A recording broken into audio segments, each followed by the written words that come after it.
So then I contracted a little bit. One of the things that worked in my favor, whenever you go and meet somebody or you work someplace,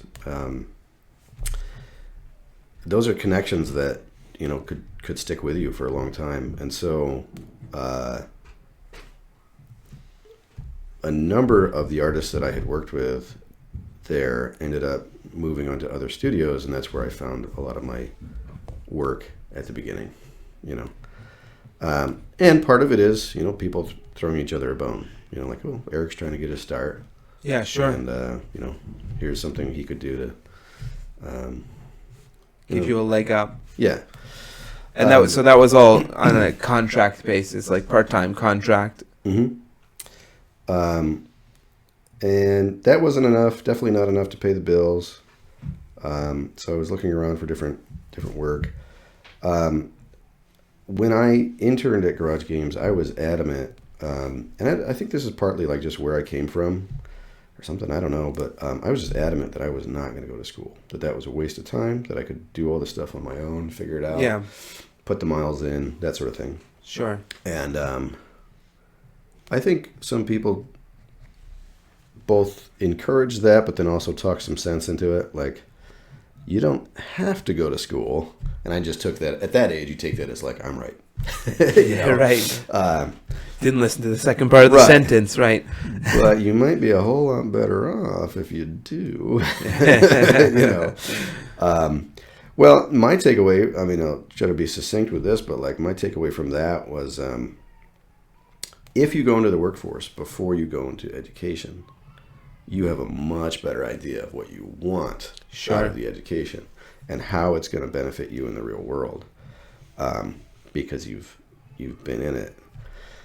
And I'd say that was pretty much my experience. At first I tried to do it on my own, which meant kind of putting in the reps. And a lot of that was good, but I think you kind of cap out at some point.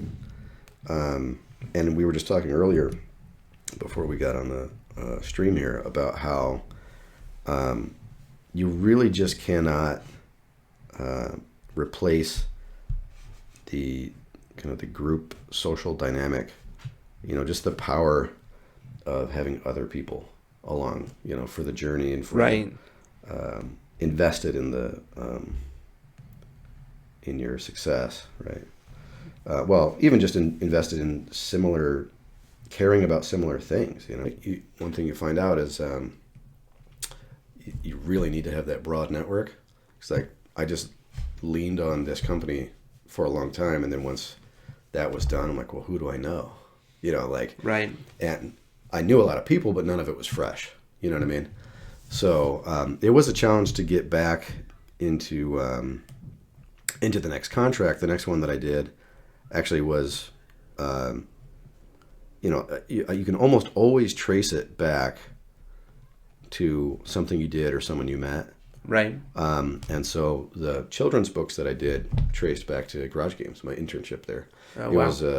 It was a Christian books publisher out in Eugene, Oregon, who knew some people that I had worked with. In fact, it's strange how things work.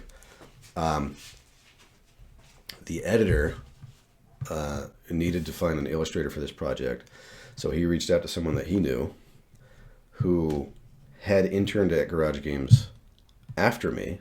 Interesting. And knew about me mutually through the other artists. And he was like, well, I don't think I can do that, but you should contact this guy. Wow. Right. It's crazy.